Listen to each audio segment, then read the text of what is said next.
Hey everybody, welcome back to my channel, Fish Den 365, and welcome back to Topwater Tuesday.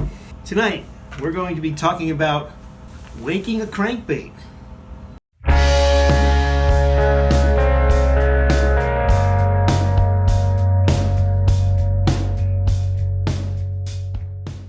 You know, the days are getting a little longer. You know, it's still January, it's a long winter ahead of us, but I've noticed that the days are getting longer, and on the news last night when I was watching the weather, they said 2 minutes per day. The sunset is 2 minutes later each day. So, you know, after a few weeks, that becomes significant. So, days getting longer, looking forward to the warmer weather coming. It's a good time to prepare. Get your rods and reels ready, get your bait and gear ready, get your hooks ready, all that stuff. Be prepared for when that warm weather does come, because it comes up real quick when it happens, and you don't want to be left behind when you're fishing. All right, so today we're going to be talking about waking a crankbait. And there's a number of crankbaits that are designed for waking today. I know that Strike King has one, Yuzuri has one, but the original was the Man's 1-. And here's a Man's 1- right here. It is a pretty large crankbait, and it was meant to be fished from the surface down to 1 foot. And then they also have the Man's Baby 1-, quite a bit smaller. Hopefully you can see those baits in the package. Thank you to Jim McMullen for sending me these two baits. I got these baits very recently. These are originals, and the originals I think are a little bit of a different mold, and so they seem to work better from what I've read on the internet versus the ones that came out around 10 years ago when they moved the production to China. These were still made in Eufaula, Alabama. So thank you, Jim McMullen. I appreciate it. I'll be fishing these guys. So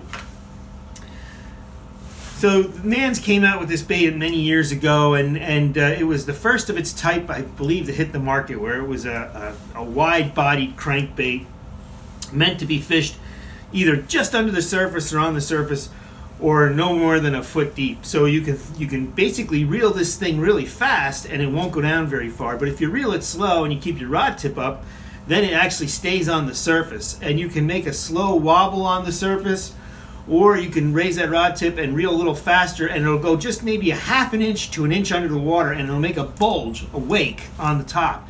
And that is one great way to fish this bait.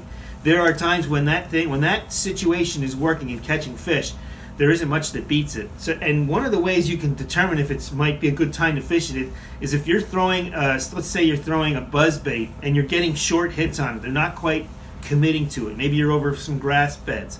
That's a perfect time to try a wake crankbait.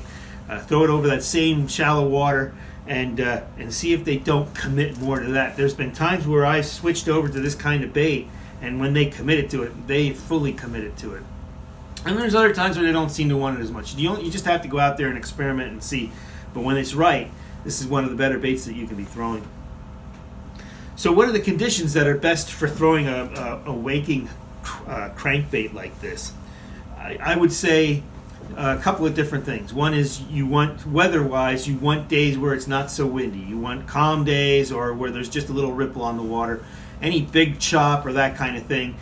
If the water's clear, that could still be good, because it's still up above, it's still up on the surface, and they can come up and get it, almost like you're fishing a spinnerbait, waking a spinnerbait under the surface. But overall, it's best to be used when you have calmer days, or just a light ripple on the water. That seems to be when this thing shines. Where to throw it? I've found that it works really good wherever there's shallow wood. This is a shallow water bait now, so we're talking shallow flats, large shallow flats. Shallow wood, we have lots of stumps, fallen timber, that kind of thing. Throwing this bait around there and waking it could be very good. Grass beds, milfoil beds that aren't up to the surface yet, another excellent place to throw this bait. And my favorite place to throw it is in lily pads that are just starting to come up, where where you could actually guide the bait around the lily pads, around the creases and the lanes inside the lily pads. That is one of the best places I've found to throw this bait, and usually that's pretty early spring. And you know, you don't even have to use a wake bait, a designed wake bait. Just a square bill crankbait could be fished this way too. You just have to fish it slower with your rod high. But I've done it with a Strike King 2.5. Here's a video of catching a fish with the 2.5 just a few years back, doing that waking with the 2.5 because I didn't have the Man's with me.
So those are the three conditions I like the best to throw it. Shallow wood, whether that's stumps or fallen timber, grass beds, and then again the lily pads that are just starting to emerge where you have plenty of lanes to throw along those lily pads. That could be killer for this bait. And so how do you fish it? Well, the number one way to fish it would be to throw it out there, let the ripples subside, and then just start reeling it very slowly. Just a steady wake. Make it a steady wake. You can change the speed of it. Maybe it's a slow wake under the water. Raise the rod a little higher. You can speed it up. You have to kind of experiment with the speed of that wake. The colder the water, the slower the wake in general. Another way to fish this bait, and that's the number one way, is just to have that steady thing going back. Now you can stop and go it too, and sometimes they like that. On that particular day that I was catching them in the pads in that video, they wanted it to stop and go because the water was pretty chilly then yet. So I would wake it a little bit and then stop it, wake it a little bit and stop it, and they come and eat it. The other way you can fish it is to make it go under a little bit, a couple inches to a foot, and stop it and let it rise back up like it's hurt. I've caught fish that way too as well. That's another way you can fish a waking crankbait. It's a fun way to fish when that bite is on. I like to use, when I'm fishing the waking crankbait, I'm using my topwater rod, which is a Daiwa light and tough, meant for top water. It's an old rod, but I really like it because of the way the bend in the rod just helps me fish topwater baits and twitch them and that kind of thing.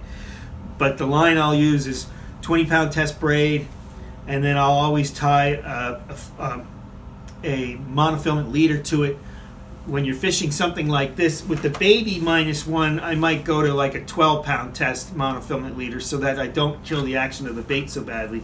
But on the larger one, I'll use 17-pound test. That helps everything that, the bigger pound test you can get away with, it keeps the bait up even more. It doesn't allow it to dive as deep, so you have more of a top water presentation. It's easier to keep it on top. So 17-pound test with the big one. You might be able to get away with 17 on the small one. I don't remember. It's been a while since I fished the little guy. But 12-pound test would work fine on it as well. Well, that's the bait for this Topwater Tuesday. When that water gets warm this spring, keep this in the back of your mind if you have those conditions. Shallow wood, shallow grass, and sparse pads. Those are the kind of places that this can really shine. I encourage you to, if you like the video, give me the thumbs up. Don't forget to subscribe to the channel. Take a look at my other videos. I got a ton of videos out there and all different types. I've got videos about how-to, secret techniques, secrets in fishing, a lot of the science. We're all about the art and science of fishing, so that's where most of my videos are focused on. They'll help you become a better fisherman. Can't wait to get out again myself. Hope to see you out there. Be safe, and as always, may God bless your fishing endeavors.